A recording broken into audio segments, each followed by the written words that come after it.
Olá, o meu nome é André e o tema desta aula é manometria.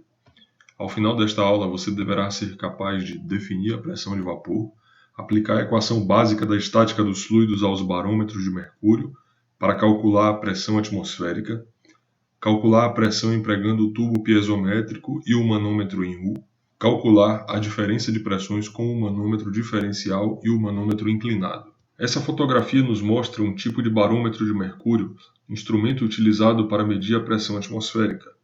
Vejam que há uma peça de madeira presa a uma parede vertical. Nessa peça foi fixado um tubo de vidro com a extremidade superior fechada e a extremidade inferior aberta. O tubo apresenta uma curva em forma de U, como indicado na imagem. Ao lado vocês podem ver um desenho elaborado para facilitar a compreensão. Nesse desenho também foi indicado um comprimento lido com réguas que ficam presas junto ao tubo. Ao posicionar o barômetro dessa forma, o mercúrio que ocupava a parte superior aparentemente vazia nessa foto, desce à esquerda e sobe à direita da curva, parando em uma posição de equilíbrio. Empregando essas informações, vamos calcular a pressão atmosférica indicada por esse instrumento.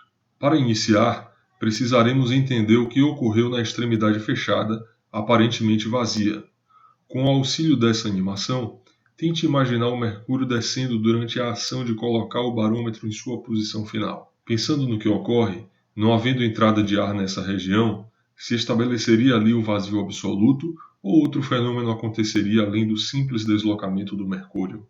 Parece natural imaginar que a pressão diminuirá rapidamente. Como consequência dessa queda de pressão, o mercúrio, que na foto aparece em estado líquido, ficará com a interface em contato com aquela região de baixa pressão. Em tal condição, as moléculas do mercúrio líquido terão maior facilidade do que antes para escapar pela superfície, fazendo com que parte do mercúrio passe para o estado vaporoso. Ocorre então uma mudança de fase do mercúrio e aquela região não ficará absolutamente vazia, como colocado na pergunta anterior. Quantas moléculas de mercúrio deixarão o volume líquido para ocupar a região com vapor de mercúrio?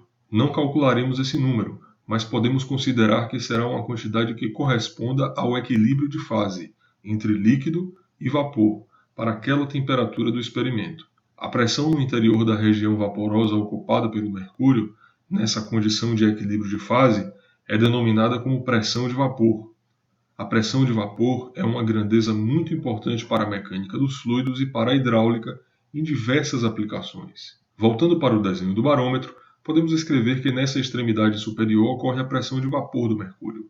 O efeito da coluna de mercúrio no estado gasoso pode ser desprezado. Sendo assim, na interface entre a fase líquida e o vapor, podemos considerar que a pressão também é a pressão de vapor. A 20 graus Celsius, a pressão absoluta de vapor do mercúrio é de 0,16 em Pascal, uma pressão muito pequena, como veremos neste exercício. Agora, para que possamos usar a equação da estática dos fluidos, precisaremos definir uma posição adequada para o ponto 1. O desenho já nos fornece uma indicação. Veja que os 67,9 centímetros, de baixo para cima, começam no mesmo plano horizontal da interface entre Mercúrio e a atmosfera. Essa escolha tem como objetivo o uso das componentes em x e z da equação da estática dos fluidos que estudamos no vídeo anterior. Com aquelas componentes, concluímos que a pressão não varia com a horizontal em uma massa contínua de fluido. Desse modo, P1 será igual à pressão atmosférica, que é o nosso objetivo. Fazendo as contas, com a massa específica do mercúrio igual a 13.600 kg por metro cúbico, G igual a 9,8 metros por segundo ao quadrado e H igual a 0,679 metros, a pressão atmosférica calculada resulta igual a 90.497,3 pascais. Notem que a pressão de 0,16 pascais não é significativa quando comparada a esse número. Podemos escrever a pressão utilizando outras unidades também, como hectopascal, quilopascal, bar, quilograma-força por centímetro quadrado, PSI e milímetros de mercúrio, que corresponde à altura lida com as réguas. Com esse exercício, foi possível realizar uma primeira aplicação da equação da estática dos fluidos. Cabe destacar que atualmente estão disponíveis barômetros construídos com materiais piezoresistivos. O barômetro foi concebido no século XVII por Torricelli. em torno de 1644. O modelo citado na literatura é composto por um recipiente parecido com um tubo de ensaio, que inicialmente está cheio de mercúrio e com a extremidade inferior fechada. Essa extremidade é então mergulhada em um recipiente com mercúrio e em seguida aberta, como indicado nesse esboço. Imagine que alguém tenha a intenção de furar uma parede para pendurar um quadro, instalar um armário ou algum acessório, por exemplo. O que essa pessoa deve fazer além de providenciar uma furadeira? Ela deve se informar sobre a localização dos condutos de água do prédio. Ao furar uma tubulação, geralmente a água escoa de dentro para fora do tubo, provocando um grande transtorno.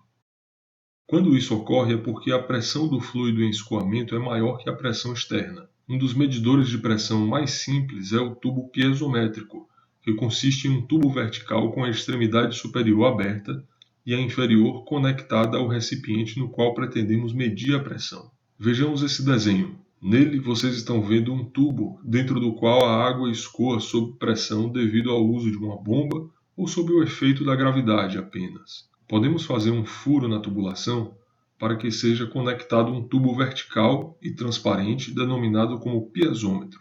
A extremidade superior do piezômetro está aberta, permitindo o contato com a atmosfera. A água que escoa na tubulação terá então acesso ao piezômetro através dessa conexão. Ela subirá e, na medida em que isso ocorre, a pressão na base do piezômetro aumenta, sendo essa pressão aquela produzida pela coluna de água dentro dele. Quando a coluna de água no piezômetro alcançar um valor de H que resulte em uma pressão igual à pressão interna do escoamento, a ascensão para e podemos fazer a leitura de H. Vamos calcular. Sendo a pressão na base do piezômetro igual a P1 e a pressão na interface entre a água dentro do piezômetro e o ar, a pressão atmosférica, igual a P2, podemos escrever que P1 é igual a P2 mais ρ vezes G vezes H. A pressão P2 é igual à pressão atmosférica. Considerando o referencial relativo de pressões, a pressão atmosférica é igual a zero. Sendo assim, podemos escrever P1 igual a ρ vezes G vezes H. Considerando uma coluna de água de 2 metros de altura, por exemplo, com ρ igual a 1000 kg por metro cúbico e G igual a 9,8 metros por segundo ao quadrado, a pressão relativa P1 resulta igual a 19.600 em Pascal. Cabe destacar que o tubo piezométrico é restrito aos casos nos quais a pressão P1 é maior que a pressão atmosférica. Caso contrário, entraria ar no recipiente. Ele também é limitado quanto à pressão, já que um valor muito alto de P1 resultaria em um valor muito alto de H, dificultando ou inviabilizando a sua aplicação. Uma forma de superar algumas limitações do piezômetro consiste em utilizar um manômetro com o tubo em forma de U e um fluido manométrico com densidade adequada ao caso estudado, como ilustrado nesse desenho. O nosso objetivo é medir a pressão no ponto A. Sabemos que a pressão não varia ao longo de um plano horizontal que passa por uma massa contínua de fluido. Sendo assim, a pressão em A é igual à pressão em 1. A pressão em 2 está na interface entre o fluido azul e o fluido manométrico. Podemos escrever P2 igual a P1 mais ρ1 vezes G vezes H1. Como a pressão em 2 está na interface, ela é válida para os fluidos azul e cinza, naquela posição. Observem que há uma massa contínua de fluido entre os pontos 2 e 3 e que ambos estão no mesmo plano horizontal, o que permite escrever P2 igual a P3. A pressão no ponto 3 é igual à pressão no ponto 4 mais a contribuição da coluna do fluido manométrico sobre o ponto 3, que é ρ2 vezes G vezes H2. Observem que a extremidade superior do tubo está aberta, o que coloca o ponto 4 em contato com a atmosfera. Por isso, a pressão em 4 é igual à pressão atmosférica, igual a zero no referencial relativo. Vamos agora combinar essas equações de tal maneira que tenhamos uma equação para o cálculo de PA, que é o nosso objetivo. PA é igual a P1. P1 é igual a P2 menos ρ1 vezes G vezes H1. P2 é igual a P3. P3 é igual a P4 mais ρ2 vezes G vezes H2. P4 é igual a P ATM, que no referencial relativo é igual a zero. Desse modo, concluímos que PA é igual a ρ2 vezes G vezes H2 menos ρ1 vezes G vezes H1. Podemos ver com essa equação que se a pressão em A for baixa, deveremos usar um fluido manométrico com a massa específica relativamente baixa, ou seja, adequada para que a leitura de H2 seja precisa. Se a pressão em A for muito alta, podemos usar um fluido manométrico com massa específica alta, como o mercúrio, para que H2 não seja tão grande. Em algumas aplicações, pode ser interessante medir a diferença entre as pressões em dois pontos de um sistema. Nesse caso, utiliza-se um manômetro diferencial, como esse do desenho. Vamos agora utilizar a equação básica da estática dos fluidos para escrever PA menos PB. Observem que PA é igual a P1 porque os pontos A e 1 pertencem a um plano horizontal que passa por uma massa contínua de fluido. A pressão em 2 é igual à pressão em 1 mais ρ1 vezes G vezes H1. Olhando agora para o fluido 3, podemos escrever que PB é igual a P5. A pressão em 4 é igual à pressão em 5 mais ρ3 vezes G vezes H3. A pressão em 3 é igual à pressão em 4 mais ρ2 vezes G vezes H2. Finalmente, podemos escrever que P2 é igual a P3. O que nos resta a fazer são algumas contas para isolar PA menos PB em função das alturas e pesos específicos. Substituindo P2 por P3, que é igual a P4 mais ρ2 vezes G vezes H2, podemos escrever esta equação. No lugar de P4, vamos escrever P5 mais ρ3 vezes G vezes H3 e, no lugar de P5, escreveremos PB.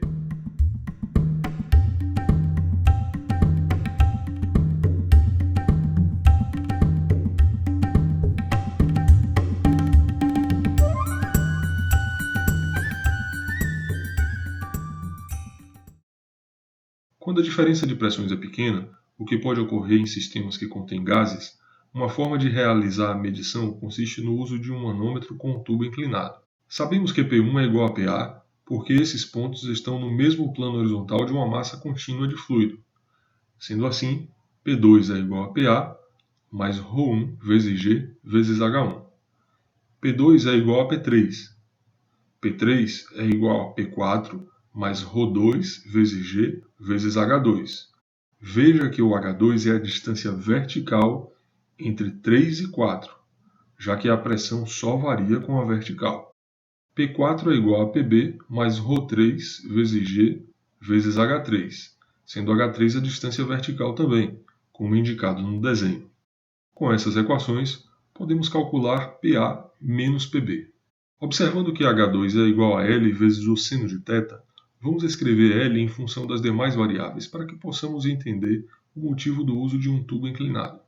Dessa forma, L é proporcional a 1 sobre o seno de θ, sendo essa a diferença matemática em relação à equação do manômetro diferencial em U estudado anteriormente. Se o ângulo θ for pequeno, 1 sobre o seno de θ será grande, aumentando o valor de L, possibilitando assim a medição de diferenças de pressão pequenas. Geralmente, as contribuições das colunas de gás podem ser desprezadas no cálculo, porque as densidades de gases são muito menores que as densidades de líquidos manométricos. Se essa simplificação for adotada, a equação assume essa forma mais simples. Os manômetros apresentados fazem parte de uma excelente forma de aprender sobre a aplicação da equação básica da estática dos fluidos, mas possuem aplicações limitadas. Para pressões muito altas ou que mudam rapidamente, torna-se necessário o uso de outros instrumentos de medição. Vejamos dois exemplos. O primeiro, muito comum, é o manômetro com um tubo de Bourdon, que tem esse nome em homenagem ao seu inventor, Eugène Bourdon. Note que esse modelo tem duas escalas, uma em kg/força por centímetro quadrado e outra em PSI. Na parte inferior, como podem ver, há uma entrada para o fluido. É nessa peça que fica a rosca para a conexão do manômetro ao recipiente do fluido. Vamos desmontar o manômetro para entender como ele funciona. Essa marcação em azul indica o volume ocupado pelo fluido. Quando a pressão é igual à pressão atmosférica, ou seja, igual a zero no referencial relativo, o tubo não sofre qualquer deformação. Quando a pressão aumenta, ocorre um deslocamento do tubo de Bourdon, como se ele tendesse a ficar retilíneo. Esse deslocamento move o ponteiro, como vocês podem ver. Vejam também uma imagem ampliada de engrenagens que movem o ponteiro.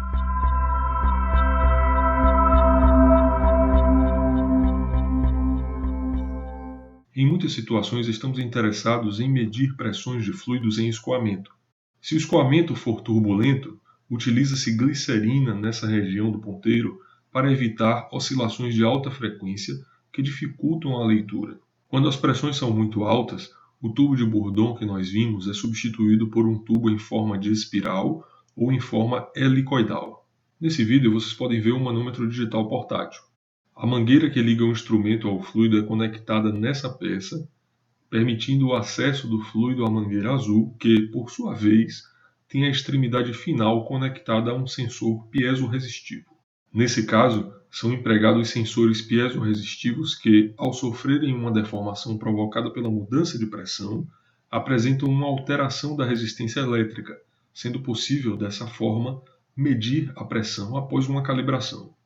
Fiz um teste para ilustrar o funcionamento usando esse pequeno compressor de ar. Vejam que, sem conectar o manômetro ao compressor, a pressão indicada é menos de 14 milímetros de coluna d'água, pois o equipamento não foi zerado, como normalmente fazemos com uma balança, por exemplo. Ligando o compressor ao lado direito, indicado com um sinal positivo, podemos ler a pressão medida, que é aproximadamente igual a 1815 milímetros de coluna de água.